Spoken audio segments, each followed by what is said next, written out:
Hi, it's Brian with Aerotech Caps, showing you a short install video on how to assemble the new super skirt that we've developed. I'm not going to get into all the details about the aerodynamic efficiencies. This is simply for instruction on how it's installed. You'll be getting two boxes, a box of left-hand panels for one side of the trailer and right-hand panels for the other. In each box, there is a kit like this. In the box, there are the reflectors for the panels, as well as 24 J-bolts with fender washers and nylon lock nuts.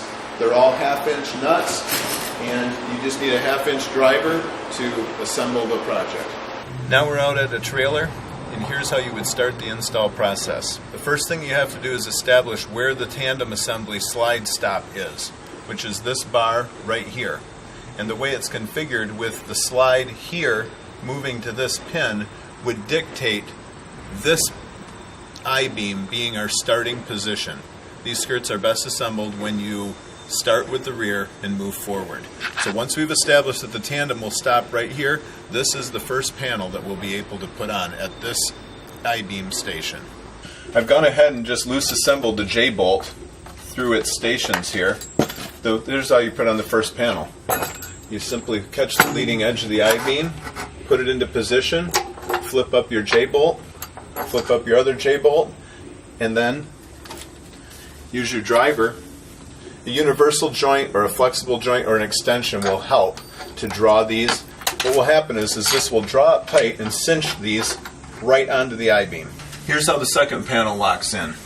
You start with your bottom tab and you can pull this open. You start with your first tab, then your next tab, then your last tab, and once you've got it, you lift this up for your next one. What I use sometimes is a hammer to tap these in tight. Then you'll put the J-bolts through here, just like this side, and you'll continue working your way right down the line. Don't over tighten it, so you can actually move and slide and tune the exact angle, so when you're on the outside looking, you can see exactly how you want it, so it has a nice smooth flow.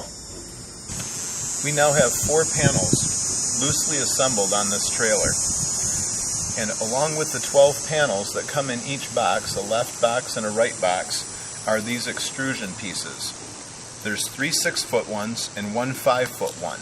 The reason for that is that at the back you'll start with the 5-foot extrusion that goes here to lock these all together, and it leaves us a seam on the extrusion right here that is halfway across this panel, so that we never have an extrusion seam where there's a panel seam.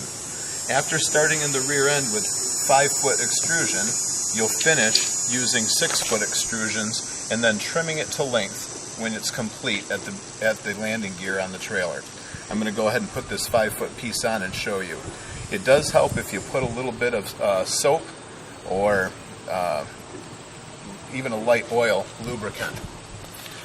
There's been a molded in T on the bottom of here that locks onto this extrusion and lets it slip on. And it ties the whole thing together.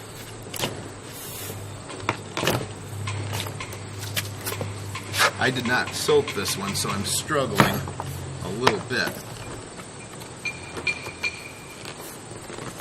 You can even use a hammer on the end to tap it into place.